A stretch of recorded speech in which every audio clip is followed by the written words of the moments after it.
te ja, naša ta frekvencija, Radio Marija.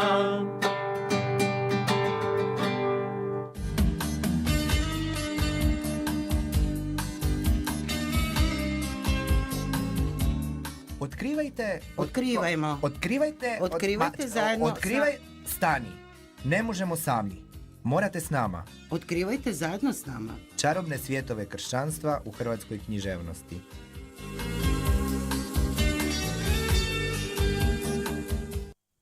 Dobroveče slušateljima Radio Marije Makedonija. U studiju, ovdje u Makedoniji u Skoplju, je Jasna Margareta i njen prijatelj i gost Vedran Iskra. Međutim, večeras imamo jedno prijetno iznenađenje. S nama je jedna prijetna, vedra i mlada osoba, Nikolina Valić, koja je došla iz Istre. Kako si, Nikolina? Dobro sam. Kako se osjećaš u našem studiju? Evo, prije svega dobra večer i pozdravljam sve slušatelje i slušateljice Radio Marije. Super mi je ovdje u Makedoniji. Baš mi je drago. Dobro večer, Vedrana, i tebi. Evo, dobro večer. Mene si za kraj ostavila. Pa da. Dame imaju prednost, naravno. Evo, meni je drago što smo se večeras opet okupili ovdje i uz pojačanje, i to i je smisao Radio Marije, da evo već kad nam se u zadnje vrijeme nešto slušatelji ne javljaju, pa ovdje uživo u studiju da imamo neke goste. Igrom slučaja je s nama večeras Nikolina, koja je gošća nama ovdje u Makedoniji, pa smo ju pozvali da nam se pridruži u emisiji i evo, radujemo se i spajamo srca međusobna i nadam se da ćemo svi osjetiti tu toplinu koju ćemo danas, nadam se, prenijeti i slušateljima preko radija, čitajući opet naravno uratke neke iz hrvatske književnosti. Večeras, dragi slušatelji, možete se ponovo javiti na broj telefona 02 32 30 208. I još jednom ću ponoviti 02 32 30 208. Svako ko želi nešto pitati, ko se želi družiti ili možda reći nešto o našoj emisiji, slobodno se može javiti na ovaj broj telefona. Vedrane, šta ćemo večeras raditi? Šta ćemo to čitati? Pa evo, prije nego što krenemo na čitanje, mi svaku emisiju, odnosno na početku emisije, nekoga pozdravljamo. Pa ne znam, imaš li ti kakve pozdrave večeras? Imam. Dobro si me podsjetio, nisam odmah tu ušla u to. Pozdravljamo obitelj Travičić i obitelj Valić u Iskri. Istri. Da. To su naši dragi slušatelji koji nas slušaju redovito. Tako, redovito nas slušaju i eto, najmanje što možemo odužiti im se, tako da ih pozdravimo evo ovako javno, jel tako? No, mogu si ti to da uradiš, možda bi bolje bilo. Ma ne, dobro. Ajde, nema veze, reci nam koje ćemo pjesme. Evo ovako, večeras smo pripremili 4 pjesme. Pa nemamo, do sad smo uglavnom radili tako da je svaka emisija tematizirala određenog autora, određenog pisca, spisatelja, a nekako u zadnje vrijeme pribjegavamo tome, ti i ja, jel tako? Da, zajednički. Da biramo pjesme po ključu teme, dakle da izabiremo pjesme koje tematiziraju slične osjećaje, slične misli i tako dalje, i da nam je to ključ nekako pripreme u ovoj emisiji, pa s tom mišlju sam i ja pripremio danas evo neke pjesme i zapravo razmišljajući što bih za danas pripremio, došao sam do zaključka da vrlo često zaboravljamo bliske ljude oko nas, koji su uz nas, koji su cijeli život uz nas, prijatelje, obitelj i dakle sve ljude koje smatramo bliskima, i često se ne trudimo prodrijeti u njihove osjećaje, njegovati te veze koje sam spomenuo, nego uvijek žudimo i težimo za nečim višim, za nekakvim dubljim tajnama, za otkrivanjem ovih svjetova ili onih svjetova, a zapravo jednostavne stvari i one koje su nam najvažnije, a to su bliski ljudi, dragi i plemeniti koji nas okružuju, često zaboravljamo i često zaboravljamo posvećivati njima pažnju, razumjeti ih i uzvratiti im nekako tu ljubav koju oni nama pružaju i daju tijekom života. Pa eto, u tom svjetlu sam ja izabrao večeras pjesme. Prva, ne znam, imaš li što reći? Pa imam reći slušateljima ovdje, zato i postoji ova emisija, Oni nam moraju pomoći ako slušaju. Pa ih lijepo molim da se ponovit ću ponovo broj 0232302008 jave. Jer mi moramo skupa s njima raditi, a pjesme, dragi moji slušatelji, su odabrane da upravo može svatko da ih razumije i da dotakne svatko srce, jer mi ne možemo birati neka možda ciklusna ili teška djela, zato što želimo da upravo vi učestvujete u ovoj emisiji i u svim emisijama koje mi spremamo ovdje u studiju. Pa vas lijepo molim da baš ove pjesme poslušajte i da večeras se na tu temu javite, ili možda želite da nas pohvalite ili ne želite, ili recite što želite da slušate u vezi hrvatske književnosti i u vezi ovoga što mi radimo.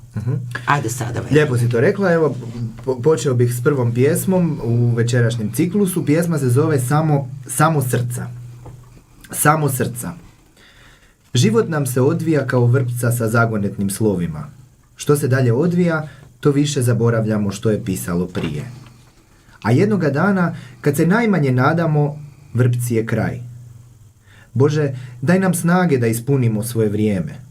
Što će nam mudrost da odgonetamo sve kad mi nismo sposobni za to? Tajne su gradili vijekovi, a naše je vrijeme tek nekoliko godina. Uzalud nam trud da dopremo do zvijezda i zavirimo u svjetlost našeg sunca. Ali dalje nas od zvijezda i više od sunca podiže jedna ponizna misao o tebi. Uzalud nam trud da siđemo u zemlju do nakraj njene dubine. Ali srcem sići u srce bližnjega dublje je, teže i sretnije. Stoga nam, Gospodine, samo srca daj i mi smo ispunili svoje vrijeme. Evo, kad te slušam, Vedrane, odmah se ubacujem. Svakako, najvažnije nešto što stvara čovjeka, što ga stvara u biti i suštini postojanja, je u stvari njegovo srce. Srce koje treba biti otvoreno, duša koja treba biti otvorena. Da bi naša srca od Gospodina tražimo, daj nam i stvori srce. Ali Gospodina može stvoriti srce samo ako naše srce bude otvoreno. Kad je naše srce otvoreno? Pa naše srce je otvoreno kada smo mi čisti u tom srcu. Znači, mi moramo voditi računa o ovom životu kako prolaznom tih nekoliko godina na toj vrpci koju nam daje netko, jer to nam daje Bog. Ništa nije slučajno. Znači, kako živimo. Voditi računa u tom životu da bi imali što manje grijeha, da bi mogli se očistiti, da bi bili što čistiji i otvoriti svoje srce, jer onda smo mi ono što Gospodin traži, odnosno što mi možemo i voditi i hoditi po ovome svijetu i po ovoj vrpci. Tako je. I ono što sam rekao na početku, svi težimo nekim dubljim ciljevima, neprestano tragamo za dubljim smislom svega života, svega oko nas želimo postići, da upoznamo cijeli svijet, sve kutke, sve povijesti, svih kultura, što nije loše, ali prvenstveno je, primarno i prioritetno je da budemo prvi oni koji su otkrili svoje bližnje, da uđemo u njihova srca, da prodremo u srca naših bliskih ljudi, jer život je kratak i niti ne slutimo koliko je brzo putovanje u tom životnom kraju i kako smo mi svi privremeno i u povijesnim mjernim jedinicama vrlo kratko na zemlji. I često smo toga nesvjesni i ovaj život uzimamo zdravo za gotovo. Da. Tako da mislim da svima nam je potrebno neprestano se podsjećati na to i samo obratiti pažnju na bližnje ljude i zaviriti u njihovo srce. Ne samo riječju. Više dijelom nego riječju, jer ljubav koju nosimo prema ljudima ili prema okolini ili prema svemu što postoji je upravo ljubav djela.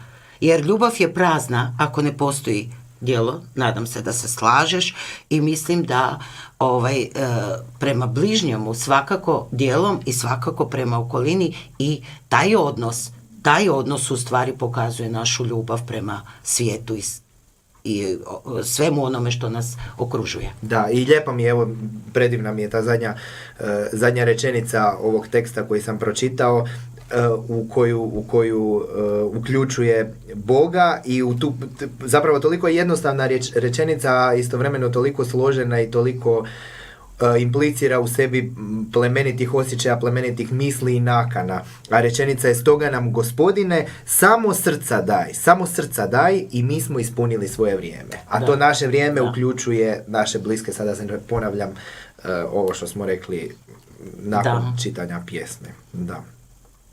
Evo pa nastavit ćemo dalje s čitanjem tekstova, ali prije nego što pređemo na pjesme koje smo danas pripremili, nekako smo se dogovorili da uključimo našu gošću, pa makar čitanjem jedne pjesme, a pjesma je zapravo o pjesmi i toj predivnom dosegu čovječanstva i mogućnosti oblikovanja ljudskih misli, artikuliranja ljudskih misli u pjesmu, zahvaljujući kojima imamo ovo sve danas i zahvaljujući kojima potičemo razgovore i na kraju krajeva i pjesme na svetoj misi kada se pjevaju koliko zapravo znače. Pa evo, pronašli smo predivnu jednu pjesmu koja zapravo govori o pjesmi, ali istovremeno u pjesmu uključuje sve ljudske osjećaje i plemenite misli koje su nama u prvom planu kada imamo ove emisije. Pa evo, zamolio bih Nikolinu da nam pročita pjesmu.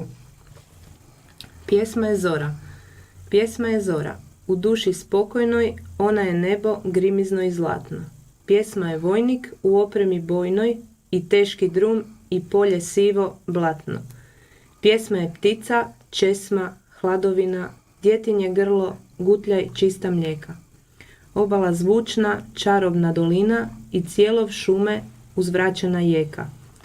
Pjesma je porod čovjekov, sanje i sjaj, i čežnja i duboki nemir. Ona je korak, napor, znanje. Teška od vida, budna kao svemir. Pjesma je govor slobode. Iz uza ona se bori za jasnoću vijeka.